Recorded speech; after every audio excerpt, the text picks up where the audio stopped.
tienen todavía la forma de un pez, pero ya tiene patas muy bien desarrolladas.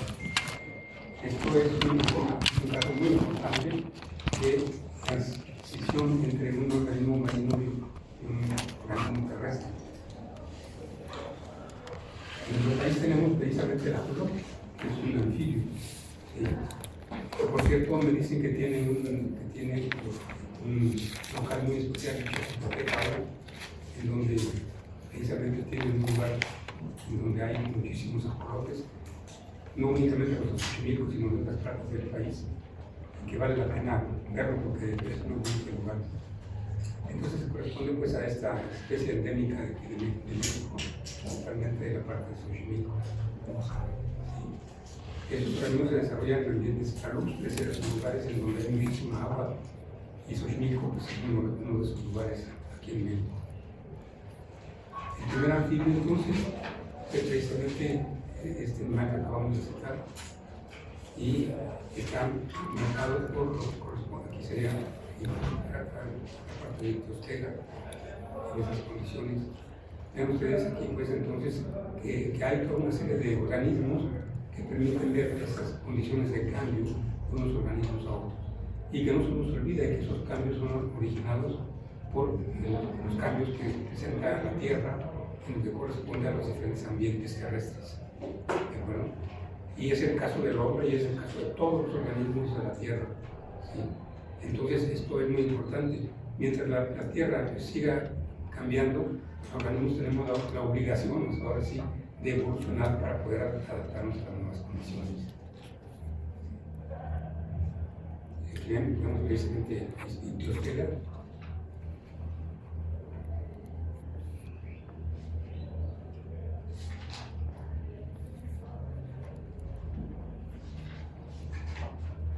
Y ahí está, y es la localidad de Rimini. ¿Se acuerdan? Hablamos de ella precisamente. ¿Sí? Dijimos que en esta localidad, en lo que es en la parte correspondiente al norte de Inglaterra, se encuentra precisamente el yacimiento de lo que es el pedernal, en ambientes de tipo transicional, y es aquí donde apareció por primera vez la planta llamada Rhynia, que es esta que vemos aquí. ¿Se acuerdan? Que corresponde a la transformación de un alga que es precisamente de ambiente completamente marino a lo que es este organismo que ya es continental. Para eso, recordemos que fue muy importante que la planta, desde que era todavía acuática, empezara a determinar el cambio de su ambiente de vida con base en los cambios precisamente de las características de las esporas. Recuerden que las esporas, las algas marinas y las algas en general, en este caso acuáticas, están caracterizadas precisamente porque presentan también una reproducción por medio de esporas, pero las esporas de estas plantas, de las algas, no tienen la membrana externa que tienen precisamente las esporas que acabamos de citar. Y ese cambio fue sumamente importante porque entonces el valor genético de las esporas se mantuvo y se mantiene todavía en diferentes condiciones de conservación, aún bajo condiciones atmosféricas que pueden ser muy secas. Y esto es de gran importancia desde el punto de vista de esa evolución. Hablamos precisamente de estas condiciones de transición correspondiente al origen de esas plantas de tipo continental, en la parte correspondiente a lo que es las primeras plantas vasculares que dijimos. Esto corresponde entonces a las plantas que se llaman pteridofitas. Son plantas precisamente del tipo de los helechos. Elis quiere decir helecho. A partir de ellas entonces se tiene ya un cambio de adaptación de esas plantas acuáticas a ambientes continentales. Y a partir de ese momento en el siglo único van a seguir avanzando sobre los continentes hasta que aparecen las gimnospermas, plantas ya con semillas. Esas semillas entonces les permiten no únicamente llevar a cabo el proceso en condiciones que son de un clima seco, sino que además la semilla, como les citamos en la clase pasada, presenta cotiledones, Y los cotiledones son precisamente la zona de almacenaje, por así decirlo, de la alimentación de lo que es precisamente el embrión. Y el embrión se puede, como ya dijimos, conservar aún miles de años. Dijimos que precisamente en las tumbas precisamente de los egipcios se ha encontrado precisamente en las tumbas de los faraones, se han encontrado vasijas llenas de semillas, principalmente el sorgo y el trigo.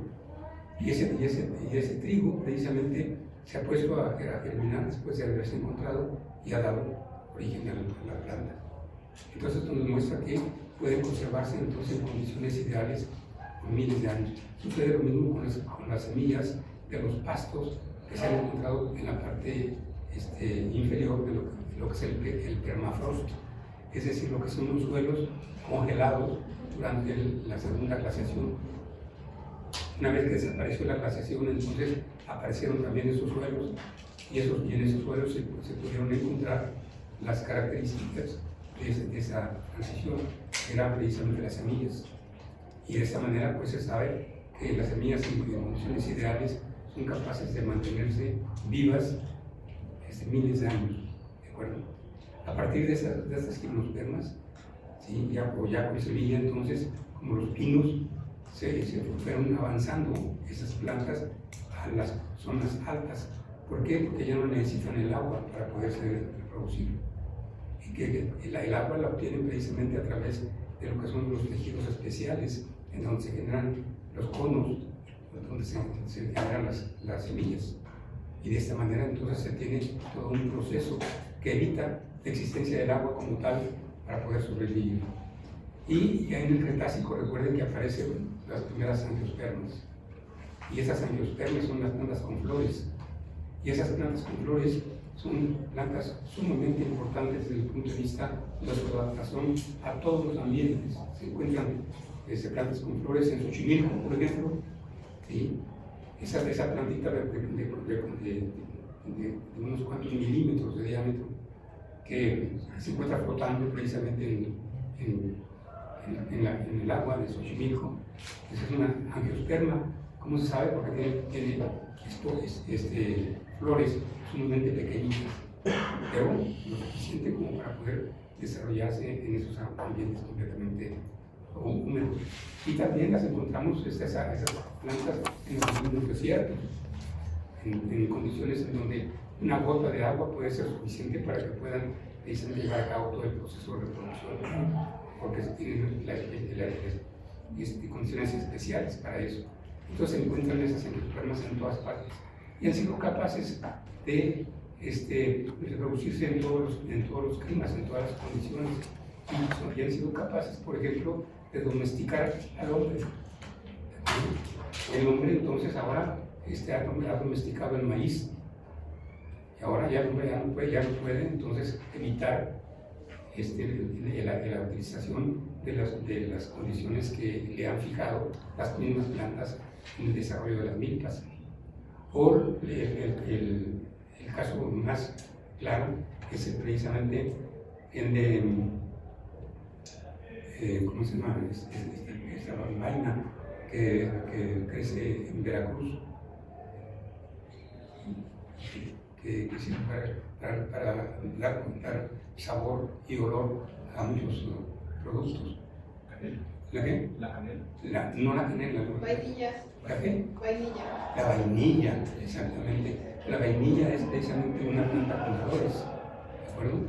Y esa planta con flores, entonces, pues a través del tiempo se ha dado cuenta de que es más fácil y menos esfuerzo hacer que el hombre polinice, que esperar a que lleguen insectos a polinizar. ¿Por qué? Porque el hombre entonces, como se trata de un negocio, entonces hace el trabajo muy bien, ¿sí? en menor tiempo. Y así como esas plantas, hay muchísimas plantas que han hecho que el hombre se subordine a ellas, ¿de acuerdo? Tomando en cuenta el concepto básico de la economía. ¿Sí? De esta manera, entonces, hemos visto pues cómo estas plantas que, recuerden, aparecen desde lo que es el Paleozoico temprano, poco a poco fueron apareciendo son precisamente las condiciones del Devónico que estamos viendo actualmente. Y a partir del Devónico viene lo que es el Carbonífero, y muchas de estas plantas que vamos a aparecer aquí en el Carbonífero también las tenemos en nuestros días en condiciones de todo lo que es la superficie de la Tierra. Los climas durante el Devónico tardío, como sería este el caso, nos está marcando ya el inicio del acercamiento y el choque de lo que va a ser Gondwana con los continentes del norte. Para este tiempo, entonces, y recuerden que se habían unido la parte de la Laurentia, o sea, Norteamérica, con la parte de Europa, y aquí, para ese tiempo, ya se están uniendo precisamente la parte de lo que va a ser Siberia, y de esta manera se va a formar el continente del norte, que se va a unir al continente del sur. De esta manera, entonces, una vez que se juntan, y entonces se desplazan los dos hacia la parte noroccidental. Pero lo que es importante, pues, es que se llevan a cabo este tipo de cambios, que aquí lo tenemos marcados con lo que son precisamente las condiciones tropicales que permitieron, en condiciones de lo que serían climas templados, el desarrollo de una gran cantidad de yacimientos de carbono. Ya citamos que para este tiempo, entonces, los ríos, que originalmente eran centrífugos, es decir, iban del centro del continente hacia la periferia, cuando chocan estos continentes, entonces ya las condiciones son elevadas, y entonces los ríos tienen ahora que ir hacia el centro del continente, y se llenan las zonas centrales de los continentes, y ahí se desarrollan los deltas, donde viven las plantas que dan origen a los carbones, precisamente. Esto, pues, nos está mostrando esas condiciones ideales para este tipo de fenómenos. Si entramos al periodo carbonífero, entonces entramos a un periodo muy importante desde el punto de vista de la evolución de los continentes, puesto que ya para ese tiempo ya se tiene casi completamente formada lo que es la Pangea. Y se pensaba que terminaba este proceso en el Permiano, pero ahora se sabe que no, que todavía en el Triásico, temprano y medio, todavía existieron condiciones de formación de Pangea. ¿De acuerdo? Entonces, solo se los digo, ¿por qué? Porque en los libros que consultan ustedes, si tienen más de 10 años, seguramente no van a encontrar precisamente estos nuevos datos correspondientes a la formación de Pangea, ¿de acuerdo? Desde el punto de vista moderno.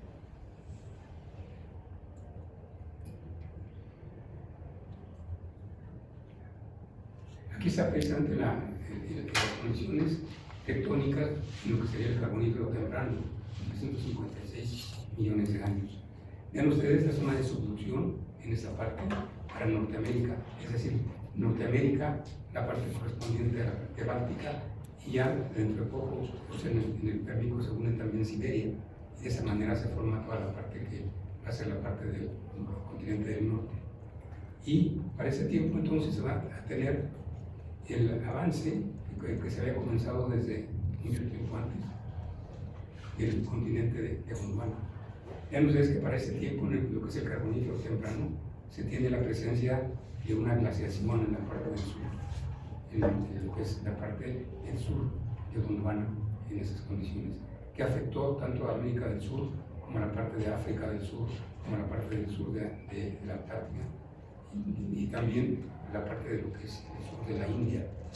Y estas condiciones fueron precisamente utilizadas por Wegener, recordarán ustedes, para poder demostrar que todos esos continentes estaban originalmente aislados y que pudieron entonces reunirse antes de juntarse con la parte del continente del norte. A ese tiempo, en Norteamérica, si se fijan, ya tiene precisamente montañas aquí en la parte de los Apalaches. Aquí se estaba ya terminando la formación de los Apalaches, ya la parte correspondiente a lo que fue el ciclo caledónico ya estaba erosionándose completamente. Lo vemos ahí. De esta manera que Norteamérica entonces va a estar caracterizado por la presencia de condiciones altas rodeadas de condiciones bajas, y poco a poco se va a ir formando esta zona de subducción en forma compresiva, y se van a formar precisamente las primeras montañas correspondientes a lo que fue el longitudinal cordillerano. Estas condiciones están muy bien marcadas en el Triásico, sobre todo, cuando vamos precisamente a Arizona, en Estados Unidos, a lo que es el bosque petrificado. El bosque petrificado no es más que el resultado de la formación de esas montañas en el Triásico, muy altas. La prueba es que se trata precisamente de pináceas que vivieron en algunos casos a más de 2.500 metros de altitud, ¿de acuerdo? Y que al morir, entonces, estas plantas, sobre estas plantas de tallo muy grueso y también muy altas, entonces sus restos iban hacia la parte de lo que es el centro del continente. Y de esta manera, ahí en la parte del pie de las montañas cordilleranas, ahí pues, fueron llevando a cabo el proceso de conservación, o sea, la petrificación de esas plantas. Y es lo que dieron origen a esos grandes yacimientos de tallos, de troncos más bien, de estas pináceas que ahora viven principalmente en la parte de América del Sur, pero vivieron muy bien en ese tiempo en la parte del norte.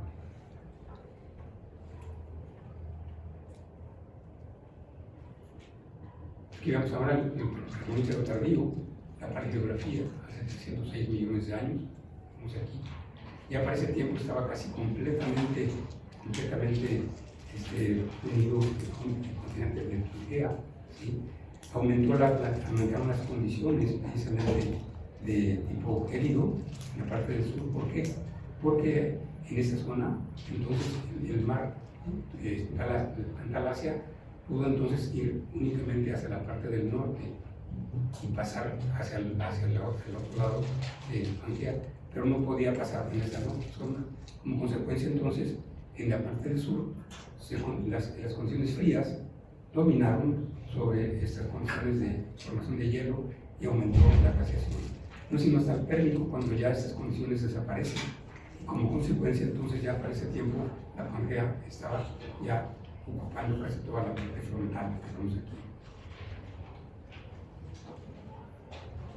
Esta sería entonces ya la parte correspondiente al Pensilvánico, o sea, el Carbonífero tardío. Ven ustedes la paleogeografía, que es muy interesante porque nos muestra la formación de las montañas, el ciclo cíclico. Ese ciclo cíclico entonces recuerden ustedes, a permitir que la parte de Gondwana choque con Norteamérica, y no únicamente eso, también choca con el sur de Europa, en esa zona, y se va el proceso de formación hasta la parte de lo que es la parte de Siberia, en esas zonas. Como consecuencia, entonces, tienen cambios climáticos muy importantes en la parte de la Pangea. Termina entonces en este tiempo lo que sería la formación de Pangea, tomando en cuenta lo que les acabo de citar, que es casi Pangea, por así decirlo. Termina la orogenia cínica, se manifiesta sobre todo también en la parte correspondiente a lo que es la zona de Portugal y de España. Ahí entonces existen condiciones de choque y se tienen rocas ígneas, y entonces terminan lo que son precisamente los procesos de plegamiento electrosignalar de Ouachita, y también la parte allegheniana que correspondería a la zona más al sur. Ese sería entonces el resumen tectónico de todo este proceso, ¿de acuerdo?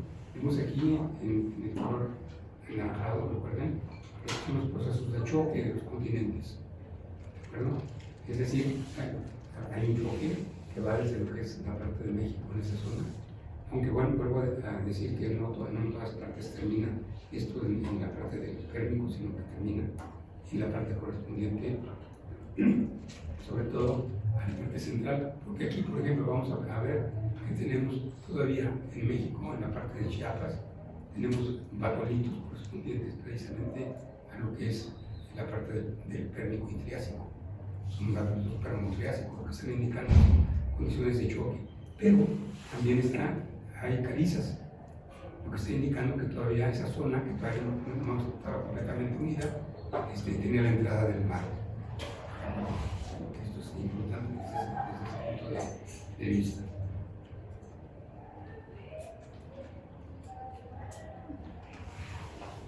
La sección entonces para la parte terminal del Pensilvánico, alcanzaría esta extensión que vemos aquí. Esta sería la zona de subducción general de toda la Pangea, que una vez que se juntan los continentes, entonces van a ir avanzando los dos, bueno, más bien Pangea, hacia la parte noroccidental. Y aquí vemos ya la liberación de los bloques siméricos, que dijimos, estos bloques, entonces los tres bloques que vemos aquí van a ir avanzando desde el Carbonífero tardío hacia el norte, ¿sí? Y ese avance hace que se cierre precisamente el mar de Tetis. Tetis se va a cerrar, el mar ya no va a poder entrar de manera libre hacia la parte donde estaba antes el mar de Tetis. Y entonces se te va a tener el mar de Tetis en esta zona y vamos a ver después cómo en el Mesozoico este mar se va a conectar con la zona de separación entre la parte de Gondwana, que se va a separar de la parte de Norteamérica. Y eso va a dar origen en parte a lo que es el Golfo de México. Entonces, estos son mapas siméricos dieron origen a esta unión que vemos aquí en la parte del norte, esta parte de aquí. Es la zona de China. Aquí se tiene muy bien marcada lo que son las tres gargantas del río Yangtze-Kiang. Esas gargantas son zonas que limitan tres sierras casi paralelas, que tienen edades diferentes. Y esto es muy importante, ¿sí? Yo encontré, no lo encontré, sino que me vendió una persona aquí en China, precisamente, en una de ellas, estas gargantas, en Arqueópolis, que les voy a traer para que lo vean.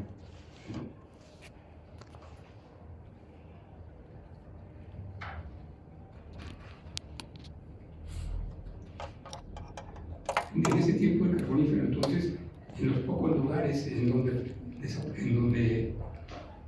restaban todavía partes de tipo marginal, de plataforma, se tienen precisamente depósitos marinos de gran importancia, como este que ven ustedes aquí, en Iowa, en Estados Unidos, por ejemplo.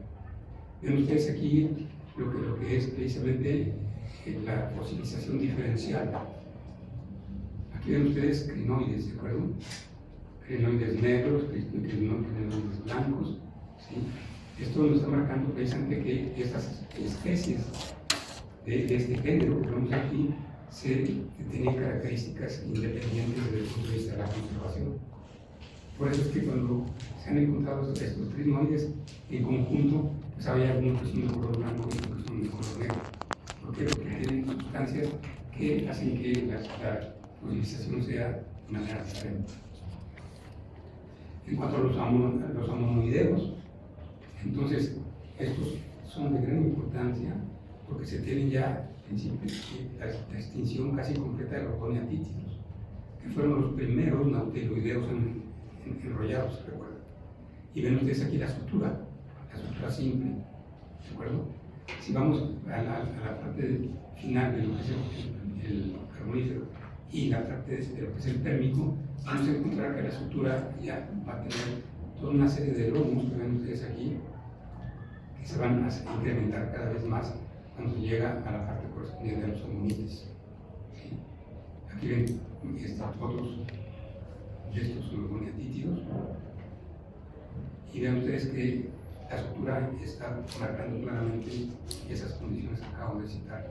Aquí ven, simple, pero con algunas partes de lo que son estas prominencias que le sirven precisamente a las dos partes de la concha para estar mejor unidas.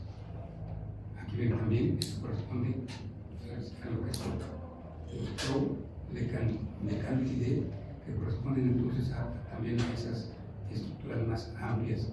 Esto estamos aquí, pero la parte de corresponde al carbonífero y corresponde a los amonoideos todavía.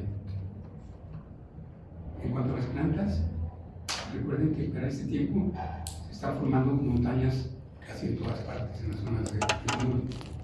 Y estas zonas de unión se convierten en montañas. Estas montañas entonces se convierten en lo que son condiciones muy diferentes a las que se tenían cuando los continentes estaban aislados o planos. Pero una vez que comienzan a unirse, entonces hay levantamientos, los climas cambian, ¿de acuerdo? Algunos de estos fenómenos están muy bien marcados en lo que corresponde todavía en la Sierra Madre Oriental. Tenemos algunos helechos arborescentes, y aquí los helechos se forman precisamente en condiciones húmedas completamente. Bueno, pues en la Sierra Madre Oriental tenemos helechos arborescentes que corresponden a la evolución de este tipo de helechos que se fueron adaptando conforme fueron creciendo las montañas a condiciones en donde las nubes chocaban contra las montañas. De tal manera que ese choque originaba que las nubes tuvieran condiciones casi constantes de tipo húmedo y que con consecuencia, aunque ya no tuvieron que cambiar las semillas, este tipo de helechos, sino que la suficiente cantidad de agua permitía que las mismas esporas que habían aparecido desde el Silúrico pues, sirvieran para el mismo fin. Eso es lo que se llaman bosques de niebla. Son muy importantes. ¿Por qué? Porque precisamente en esos lugares, generalmente muchas personas que viven en estas zonas altas cortan esos helechos arborescentes y los venden en las estaciones del metro. Aquí es común ver ese tipo de ventas, y no únicamente de helechos, sino también de plantas más recientes como las cicadales, ¿sí?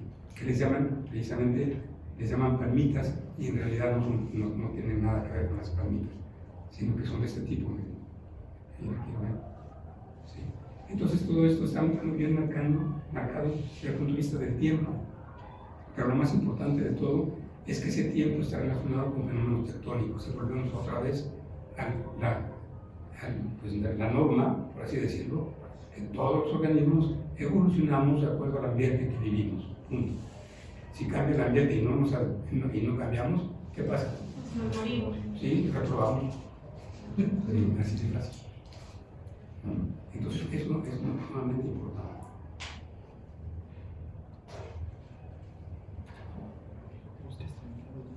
En esas zonas deltaicas, en la parte interna de los continentes, recuerden ustedes, se desarrolla una enorme cantidad de organismos vegetales que son típicos del Carbonífero.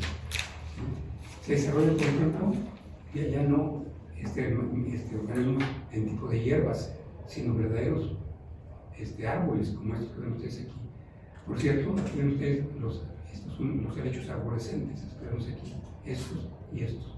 Y este tronco que vemos aquí corresponde precisamente al lepidodendron.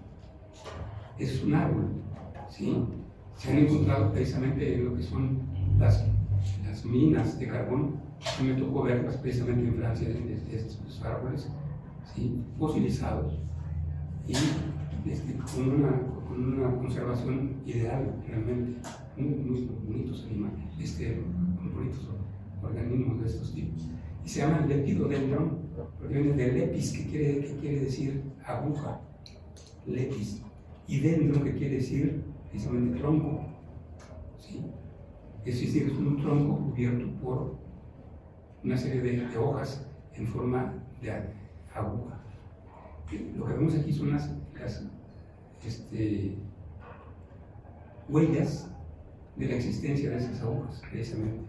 Conforme van creciendo, y fueron creciendo estos organismos, entonces se iban perdiendo, como las palmeras, las hojas de abajo, y se iban conservando entonces las de arriba, únicamente las de arriba. Así como estos, hay otros tipos de plantas que nos permiten ver diferentes especies y géneros, como este que vemos aquí, miren, como es lepidodendron, no es sigilaria, vamos a hablar de ese dentro de un rato. Y aparecen para este tiempo entonces estas plantas que vemos aquí, todavía viven, algunas de ellas, estas. este tipo de plantas entonces vivían en las zonas marginales de las zonas deltaicas, de tal manera que eran afectadas por condiciones de mucha agua o de poca agua. Se llaman equisetos, ¿sí? Y actualmente son muy utilizados en diferentes partes del mundo, precisamente para obtener un extracto que sirve para evitar la tos. Entonces hay muchas plantas que son típicas de estos ambientes carboníferos.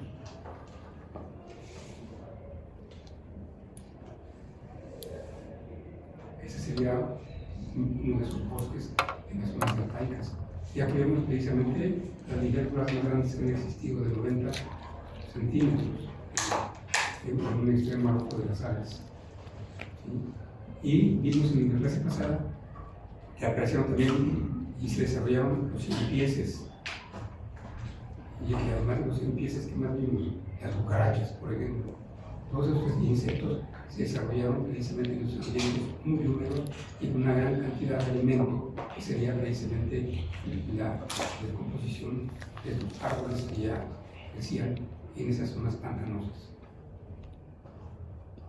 Y aquí están las ramas pequeñas de los lepidodendros. Ven ustedes las ramitas delgaditas y ven ustedes las hojas precisamente en forma de puñado.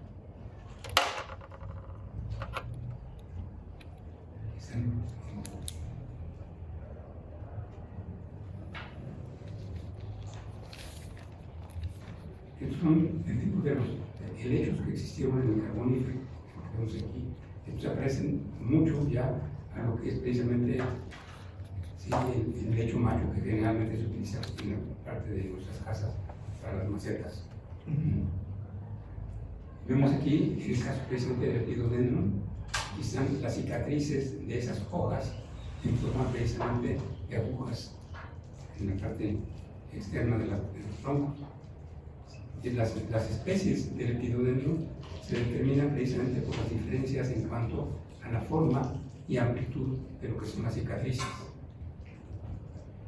En el caso de Sigillaria, la cicatriz era de otra forma, si se fijan, o sea que las hojas también eran de otra forma. Aquí las hojas eran de sección hexagonal. Como consecuencia, en donde estaban unidas al tronco, tenía la huella precisamente hexagonal. Y vemos aquí los equisetos que citamos hace un momento. Estas plantas, como les decía, existen en casi todos los continentes en nuestros días y se consideran descendientes de estos equisetos que aparecen desde el Carbonífero. Depende entonces también de qué tipo de verticillos, o sea, conjuntos de hojas, se tienen en cada uno de los nudos, porque la planta está constituida por tallos que tienen nudos y entrenudos. En los entrenudos, precisamente, es en donde los nudos, es en donde crecen las hojas.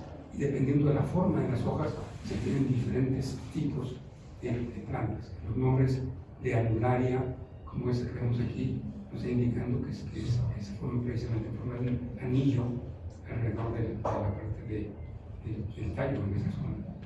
Bien, hay otras que son en forma de estrellas, como vemos aquí. Y eso es muy interesante porque se van apareciendo también en diferentes tiempos. En este caso, vemos los helechos cambian a lo que son precisamente las primeras espermófitas o pteridospermas, es decir, aquí en este caso se tienen unas pseudosemillas, es decir, se van a generar en lo que es la parte de la fronda, ¿sí? Y aquí en la fronda entonces crecen precisamente lo que son las hojitas, y en la parte del haz, el haz que es lo que está arriba, y el embés, se van a generar entonces esporas, pero aquí la característica principal es que las esporas femeninas van a formarse en esporangios que están dirigidos hacia arriba, mientras que lo que son los esporangios masculinos, ¿sí?, se van a desarrollar en la parte inferior de lo que son las pílulas, o sea, ¿Por qué? Porque entonces se van a tener diferentes funciones en el proceso de reproducción. ¿Verdad?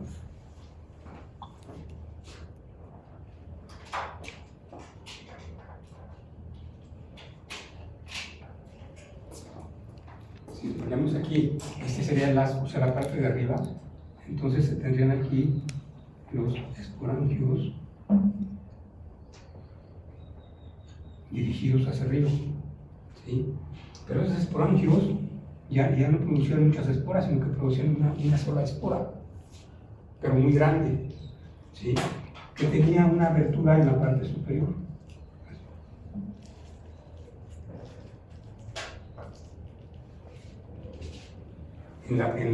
Ahora en el envés, o sea, en la parte inferior, se desarrollaban entonces lo que eran precisamente los esporangios, que daban origen a esporas pequeñitas, pero en grandes cantidades.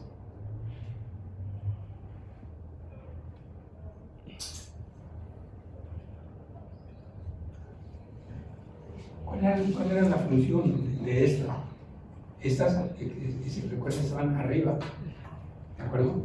Si utilizamos la gravedad, entonces estas que vemos aquí iban a recibir el polen, o sea, las esporas masculinas más pequeñitas. Para esto entonces,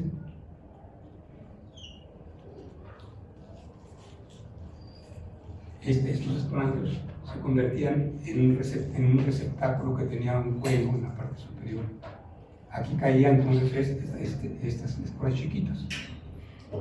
Para poder germinar entonces la espora chiquita que caía por gravedad en este cuello que vemos aquí, entonces la espora, perdón, el esporangio femenino, ¿sí?, creaba precisamente una gota de agua.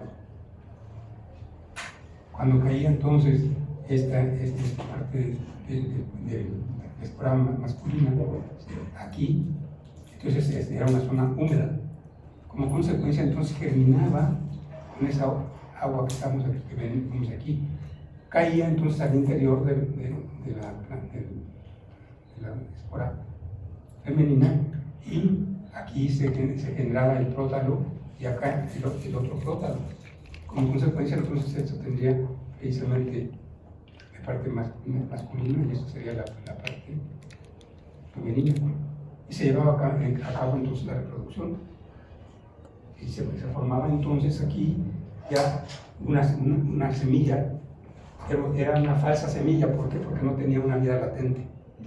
Pero lo que era importante es que evitaban de esta manera el tener que tener mucha agua para poder llevar a cabo el proceso. Entonces evitaban de esta manera las condiciones húmedas y como consecuencia que pasaba con ellas podían ir avanzando hacia las zonas altas, en donde no había agua como tal. De esta manera, entonces se tiene la evolución de estas plantas desde las zonas bajas hasta las zonas altas.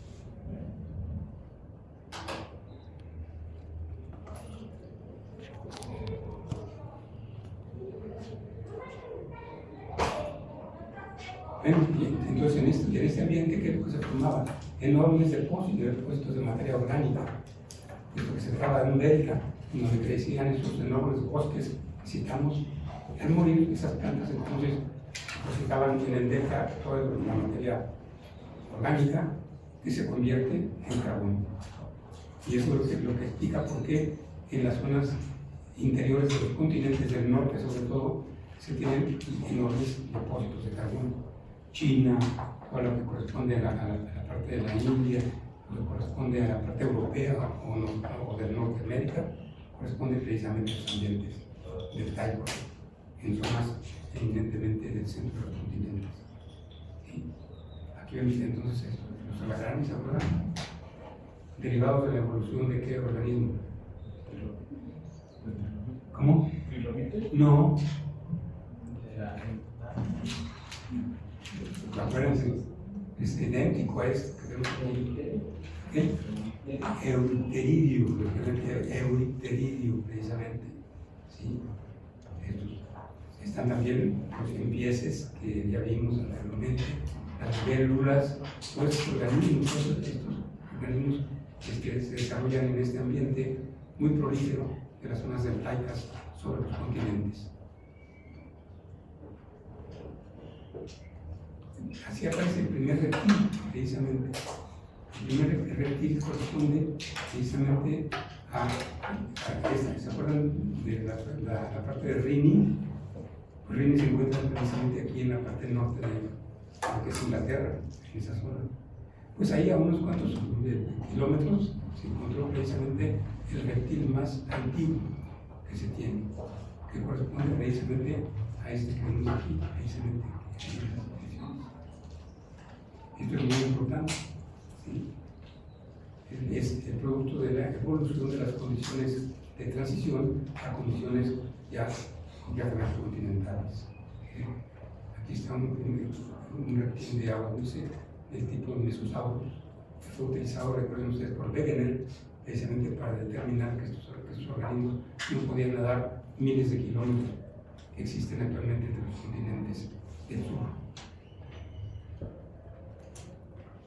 Esta sería entonces la paleografía del Carbonífero tardío, es decir, tendríamos aquí la parte de la Pangea en esta zona.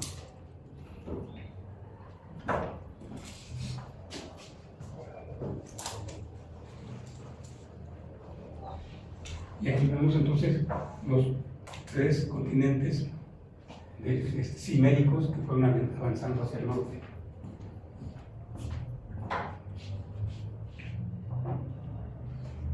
Aquí ven ustedes la producción de carbón, no es casual, entonces esto que acabamos de decir de la adaptación de los organismos, tanto marinos como continentales, al medio que viven.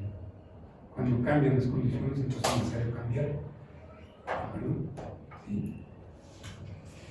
Y recuerden, estos fueron los datos que recuperó Wegener para poder demostrar que estos continentes habían estado unidos durante la parte del Paleozoico tardío, o sea, las estrías glaciares.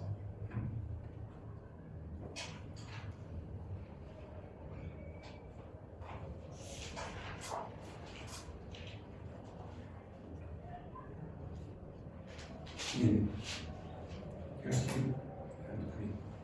Vamos a iniciar entonces ahora la parte del Pérmico. El Pérmico recibe el nombre precisamente de una localidad que se encuentra en los Montes Urales. Aquí, precisamente.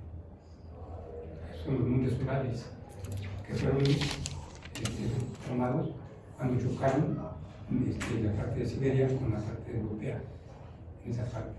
Y el choque se da en el Pérmico, precisamente. Aquí entonces se encontró precisamente la fauna característica del Pérmico en la parte del norte, en esa zona. Ahí viene el nombre de Pérmico. Los anfibios entonces en estos casos cambian ya todos los reptiles, y aquí vemos la formación de las montañas correspondientes. Y vemos aquí la localidad del Pérmico de México en la zona externa de lo que es Chiapas. De allá en el mapa de allá, responde precisamente esa zona de aquí. Esta zona de aquí es la zona precisamente del Pérmico, con calizas además. Y eso era de llamar la atención de que hubiera calizas en esas condiciones con el Pérmico, como se consideraba que correspondía todo esto a lo que es la Pangea. Y sí consideraba a la Pangea, pero no tomaban en cuenta de que aquí había entrado el mar todavía antes de que se llevara a cabo el cierre final en el Triásico. Estos continentes siméricos, recuerden, para el Pérmico ya habían avanzado hacia el norte, y en el Triásico es cuando van a comenzar ya precisamente a unirse uno tras otro, tras otro, tras otro. Para ese tiempo se tienen condiciones, sumamente gélidas en la parte del sur. Todo eso que hemos hecho corresponde a la glaciación en esta zona. ¿De acuerdo? Esa sería la paleografía, entonces, térmica tomando en consideración esas condiciones de choque de los continentes. Esto antes de que se formen los núcleos porares. Aquí se están formando ya, aquí, en esta parte de aquí. Y está por cerrarse completamente lo que va a ser la parte de estos núcleos polares. La parte final también del cierre de la parte de Europa, o sea, la parte en esta zona, con lo que sería la parte de Canadá, también ya sería completamente, se habría terminado para ese tiempo, en esas condiciones. ¿De acuerdo? Bien. Todo entonces se convierte en condiciones muy diferentes a las que vimos al inicio del Paleozoico. ¿De acuerdo? Nos van a dominar las condiciones continentales, la parte final, con una gran cantidad de cambios, lógicamente, en cuanto a la flora y la fauna. Y no únicamente en los continentes, que eso sería más obvio, sino también en la parte correspondiente a la zona marinas. Bueno, vamos a dejar esto aquí y terminamos entonces el Paleozoico con la próxima clase, el miércoles, y el viernes no vamos a tener clase. ¿Por qué? Porque vamos a tener vacaciones, ¿no? Sí. Entonces, yo espero tener las calificaciones para el regreso de ese tiempo ¿Del puente? del puente. Sí. Entonces, tengo que